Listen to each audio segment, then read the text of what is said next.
Amen. Welcome back to church, y'all. That was good. Once again, hey y'all, welcome back to church. Hey, preacher. That was a little more better, a little more better, a little more better. Happy 4th of July weekend, y'all. Love you. I'm glad to get to see you this weekend. I wish there was more of us here. I understand some's out traveling, but y'all pray for them. Before I go any farther, I want to have a quick prayer. Father God, I thank you for another opportunity to stand in your pulpit. Lord, I just ask today, as I'm here today, that I not be a hindrance or stumbling block to anyone. I ask that my words will be in accordance with your will, your way, and your word. Lord, I ask these things all in Jesus' name. Amen. I want to start out by saying, I think the greatest thing about our country is that I get to stand before you and profess my love of Jesus Christ. The greatest thing about our country is I can stand before you and say whatever I want to say. Be it right or be it wrong, I can say what I want to say. I believe that to be one of the greatest things about our country. Y'all keep that in mind as I talk to you today. Keep in mind that there are those in our country who would like to silence me and others like me and you and anybody who's willing to speak out, that there are people who would like to silence us. You keep that in mind as I speak to you today. I want to read to you from Nehemiah 4:1-3. When Sanballat heard that we were rebuilding the wall, he became furious. He mocked the Jews before his colleagues and the powerful men of Samaria and said, "What are these pathetic Jews doing? Can they restore it by themselves? Will they offer sacrifices? Will they ever finish it? Can they bring these burnt stones back to life from the mounds of rubble?" Then Tobiah the Ammonite, who was beside him, said, "Indeed, even if a fox climbed up on what they are building, he would break down their stone wall." Y'all recognize this story? Y'all recognize this story? I've told you many times before that Israel, God's chosen people, have fallen in and out of captivity. During this time, as we're reading Nehemiah here, Israel is in captivity in Babylon. And this is the same captivity that we study when we talk about Daniel, Shadrach, Meshach, and Abednego. And it's separated by years, but it's the same captivity we're talking about. As we study Nehemiah and his mission, I want you to understand the circumstances Israel is allowed to go back to Jerusalem here. Jerusalem is a fallen city, but only a small of them choose to go back. Just a small percentage choose to go back into Jerusalem. Understand, too, that as we study about their rebuilding the wall, that a number of years before, they had tried to rebuild that same wall, but their enemies attacked them and put a stop to the building. Then you see Israel was left by themselves again, left alone. Can y'all see that picture? Israel's building the wall, their enemies come against them, they attack them, they tear down what they built, they discourage them, and they run them off from rebuilding this wall. They run them off from doing that thing. And when Israel is sitting there compliant and quiet, when Israel is sitting not saying anything, just being good little folks, sitting over here in the corner, not saying anything, not causing a ruckus, the enemy don't come after them. But when Israel starts to build their wall, when Israel starts to grow and become a strong community and become a strong city and become a strong people, become God's people again, the enemies come after them. They come after them and they tear the wall down, they discourage them, and they put them back in their place. Because that's what the enemy wants. The enemy didn't necessarily want them dead, just want them to stay in their place. Y'all think about that too as I talk to you today. It would seem that their enemies didn't necessarily want them dead, just weak. Now we find Israel in the same boat again. They're building and their enemies are plotting to come after them. Now Nehemiah has done rightly in the eyes of the king and more importantly in God's eyes, and he's secured permissions and he's prayed it all out and he's on an ordained mission. Something that's necessary here is that Israel do their part in God's plan. Y'all remember this story. See, Nehemiah has gone to King Artaxerxes and he said that the king asked him, he says, why are you sad? And he said, "Cause my town, my city, my people, my place is laid in ruins." And the king all but says, "What can I do?"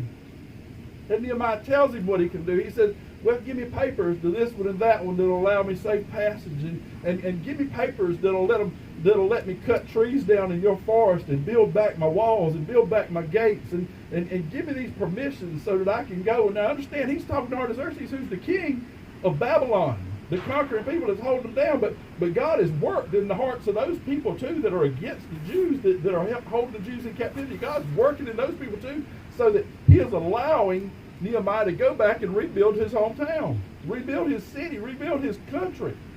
He's allowing this, and that's where Nehemiah is. Nehemiah has gone back, and all these people that's coming against them, all these Ammonites, and all those that would hold them down are standing before them and around them and just laughing at what they're doing. just laughing. Look at what they built. If a fox jumped up on that wall, it'd fall down. That's what they're saying. Oh, do you think they mind them working when it's just a little piddly work, when it ain't going to affect nothing, when it ain't going to do nothing? Do you think that the enemy minds them doing this little piddly thing that the fox would knock over? No, that's fine. Just don't be successful. Don't get your message out. Don't change lives. Don't really get a wall built. Don't really strengthen your people. Don't really do something great, because the enemy can't stand that. The enemy can't stand something great happening. The enemy has to come and stop and squash and kill, and that's what Satan does. That's what the adversary does. He sees successes, he sees it growing, and he says, I got to stop that. And the same thing's happening in Nehemiah is happening in our country today. As is the case when you do something for God, we got to listen, you got to act in accordance with what he says right. Jerusalem is a people, and because of what they had done, they were handed over. And now because of the actions of those faithful, they're going to be blessed again. Also, what we see is that Israel is coming together to rebuild Israel in this wall. And I pray that you read and study more into what I told you here. You'll see how tribes came together and families came together, and they worked for one purpose, to build back this wall, and on a larger scale to build back Israel. You know what else you'll find? They accomplished this goal with their enemies plotting and planning. They still came together. They guarded each other as they worked to the goal. And I pray some of you can see where I'm going with this. You know, I pray that you know the story of Nehemiah. I pray that you can see him, because the Bible tells us that while some worked on the wall, some stood guard. And our Bible tells us that as some worked on the stones, that they had their swords on their sides to protect themselves. Our Bible tells us that they watched over one another, that they guarded against the enemy so that the enemy wouldn't come and slay them or wouldn't come and tear down what progress they made. Our Bible tells us that that's what happened in Nehemiah's time. And I want to tell you, we can do that today. You know, today we can do that. And I'm not saying go out and get your big guns and walk around with your big gun on. I'm not saying that as your pastor. What I'm telling you is to guard one another against the adversary. What I'm telling you is to hold each other up in prayer. What I'm telling you is to look to your neighbor and say, I love you, is to look to those around you and say, I got your back. Look to your neighbor and say, I'm not going to let you fall. Look to your neighbor and say, I'm here with you. Look to your neighbor and just say, I love you. Just look to your neighbor and say, I got what you need. I don't know what you need, but I got it. I'll get it. We'll figure it out. Look to your neighbor and be that person. The adversary can't stand against that. The adversary can't stand against you and me loving each other and us loving God. He can't stand against it. He can't say anything. He can't say anything. He would look and he would say, oh, well, that's just a start and it's just a piddling thing. He'd say what Israel's enemies said. He said, oh, a fox can stand up on that faith there and fall it. He'd say that, oh, this faith right here is just skin deep. It won't last. It ain't down to the bone. It ain't down to the core. It ain't down to the heart. He would say this faith ain't strong enough to stand what will come against us. That's what he would say. That's what he would say. But our job is to be like Nehemiah, be like the Israelites, be like the Jews as they built the wall, is to stand guard and be strong. Know that each stone we lay is stronger than the next. Each person that we protect and help is stronger than the next. Know that as I look to you and you look to me, that we grow up and we are a mighty fortress, that God has wrapped his arms around us, that we are fine. Know that God is watching over us. He always has, he always will. Know that I can build and you can build and we can love each other and we can tell the adversary to get behind us. Get behind us. And understand too that I got your back. I'm standing on your back and I'm watching. I'm watching. Now, more importantly, God is doing that. God is keeping the adversary, keeping the devil off of us. More importantly, but you and me, we're going to surround each other and we're going to stand back to back and shoulder to shoulder. We're going to stand and we're going to watch for what's coming around us. We're going to watch for how the adversary would come and try to tear us down, and we're not going to have it. And how are we going to fight? We're going to fight with the sword and shield that he gave us, with this one right here, this leather-bound sword and shield. We're going to fight with this. And I'm going to go to you, and you're going to come to me, and we're going to talk about what's wrong. And I'll tell you again, one of the best things about our country is that I can say all these things. Something else that I appreciate so much about our country is that our founders, they set it up, an imperfect country, but they set it up so that we could grow. They set it up so that we could right wrongs. They set it up so that we wouldn't be on the same path or the same trajectory. They set it up so that the people would have a voice and we could say what we want to say and do what we want to do and change what you want to change in the context of our Declaration of Independence, in the context of our Constitution. We can change those things. You know, all you got to do is vote. All you got to do is stand and be part of the majority. All you got to do is have that. But our problem is if we're not in the majority, then we want to hush everybody. And our problem is if somebody says something we don't agree with, we want to tell them to shut up. You don't have the right to say that. You want to tell them it's hate if you say that. If you say this, that's what the adversary would say.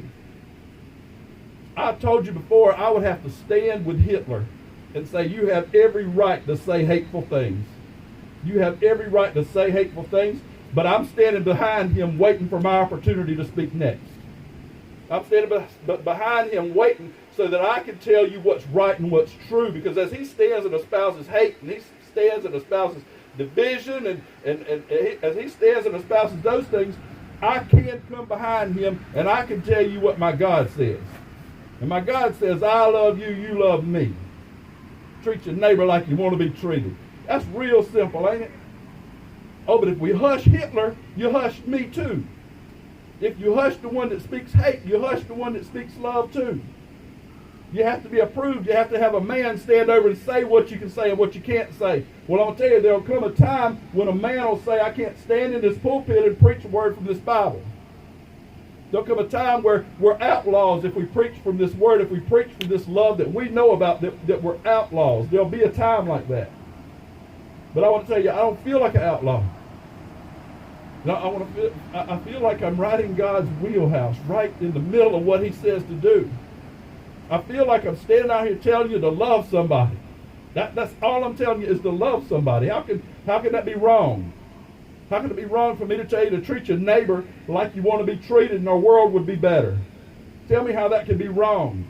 I live in a country where I get to say these things to you and you get to say them to your neighbor. I get to do that. I get to tell you about salvation. I get to tell you about how we can be right, be better. I get to tell you about those things. And you get to accept it or not. No idea how to solve the problems that we're having. And today I thank God I ain't no politician, because I do know how. Not with a law and not with a fight. 2 Chronicles 7:14 says, if my people who are called by my name will humble themselves and pray and seek my face and turn from their wicked ways, then I'll hear from heaven and will forgive their sin and heal their land. Everybody knows that. Don't we all know that? Humble ourselves and call on God, and he'll heal our land. And when I say heal our land, that's not just talking about this dirt. That's talking about this people who indwell and who inhabit this land. If we'll humble ourselves and turn to him, that's what he's faithful to do for us. Kind of wish it were harder than that. At least then, so many of us wouldn't feel so frustrated by the lack of progress that we make on healing. But then again, that's the lot of a preacher, I guess, to stand before people and profess the solution to all that woes them and have so many not listen. Y'all, I have been stressed since all this COVID and then the protests and the rioting followed. I have been stressed with this because as I say, I'm not a politician, and I started out in this as I don't have the answer. I don't know how to fix the world, and I'm still in that position. I don't know how to fix the world, but what I do know how to fix is me, and what I do know how to fix is you, and that's in him. That's in him. If I will humble myself to him, then he will accept me and have me and heal my land. That's what he'll do for you. And if each one of us would do that and do that wholeheartedly, if each one of us would accept him, if each one of us would allow him to be our God and follow him as such, the world would have to change. Because if I do it, then I can't keep it in. I got to tell somebody. If I tell somebody, they can't not listen to my God, can they? They can't hear this message from my God and say, I don't want no part of that. Can they say that? Well, I'm going to tell you, as a preacher, I stand before a lot of people, and I get to look into their faces, and sometimes I can tell somebody's listening, sometimes I can tell somebody's accepting, and sometimes I can tell they're just waiting for time for the bell to ring to get out to go to the restaurant. Sometimes I can tell when they think I'm going a little long, and they're looking at the watch and wondering how much longer it's going to be, and that's frustrating. That's frustrating. I don't want to talk no longer than you'll listen. That's what the truth is. The truth is that if you'll only take a 5-minute message, I want to throw hard 5 minutes at you, and I don't want to give you 6 minutes. But what I want you to hear is truth in every word. What I want you to hear is salvation in every word. What I want you to hear is how to heal yourself and how to heal your land. That's what I want you to hear. What I want you to hear is that our country can be great. More than that, our country is still great, because our country is still a place where I get to speak and I get to do this and I get to have a voice and I'm still somewhat free. Our country is great. If it ain't perfect, get out and vote. Get out and run for office. Get out and fix something. Get out and fix something. How about that? I don't know if you can tell or not, but I am frustrated. Feel like I'm banging my head against the wall and not getting anywhere. And I know that book shouldn't be the case, but just continue. I think that's what I'm supposed to do, and I think that's what you're supposed to do. Continue to love as he loved. Continue to tell all who will listen. Continue to be steadfast. Just continue. How about you? I'm going to ask you now, just as Nehemiah asked the Jews to build the wall, do all the things that we've been talking about for the past few weeks. That's my ask of you. Do all the things that we've been talking about. Love one another. Be accepting and tolerant of one another. Never be accepting and tolerant of sin, but be accepting and tolerant of one another, and learn and listen. You know, if you got 5 words to speak, how about listen for 10 or 15? If you think you're really smart, if you'll hush and listen to somebody else, you'll probably find out you're not as smart as you thought you were. But wisdom is not necessarily what you say. It's knowing not what to say, or knowing what. Wisdom is not necessarily what you say. It's in what you don't say. How about that? I made that real complicated, didn't I? I guess I just blew the wisdom out the water using too many words. But God gives us all the words we need. All I need to do is apply. And I want to tell you again, character, the character of God. Please learn to try to understand the character of God and who he is and what he said and why he did what he did. Now, we can never get a real grasp on why he does what he does, but love is a different thing. I can look and I can see why he told us to love one another. I know why he told us to love one another. And I ask you to apply his character in your dealings with each other. Apply his character in dealings with anybody who you come in contact with. Do all the things that we've been talking about for the past few weeks. Those families in Jerusalem, those tribes in Israel, started right there in their own backyard. They built, and then they built some more. Then before you know it, the wall was built, and Israel was still growing together, back to who they were. And you hear that? I'm not talking about a wall. I'm talking about a people. They built the wall, but in building the wall, Israel came back together. And I pray that we're just one step from that. I pray that each day goes by, we're one more day closer to healing. Yesterday was the 4th, so we celebrate the birthday of our country. And I want you to know this is a great country. This country was framed in such a way that we can grow. We can make mistakes, then we can learn from them, and we can become stronger. To anybody who don't feel that way, I say that to think anything different than that is to give up on our ability to grow. I also want you to understand that no matter what you think, you ain't perfect. But the founders of our country, and more importantly, our God, says we can and should grow. What do y'all think? Y'all think we can do that?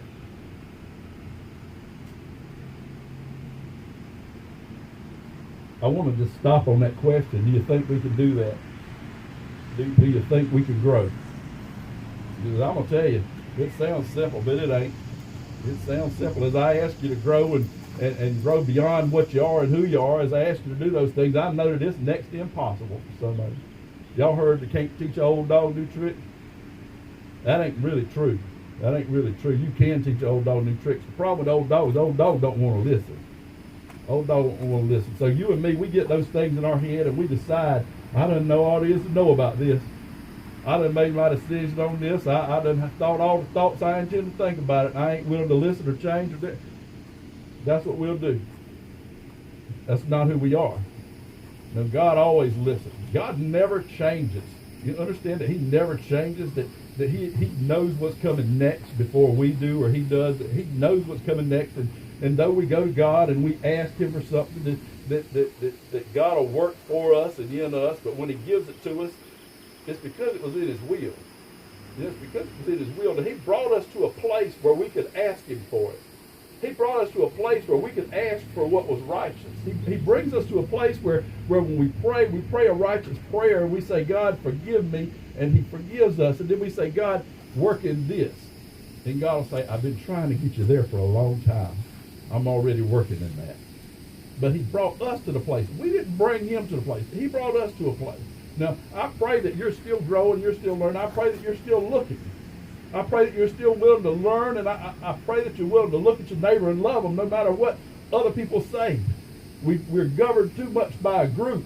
We're governed too much by a group. If you're part of the Fox News group, you think this. If you're part of the CNN News group, you think this.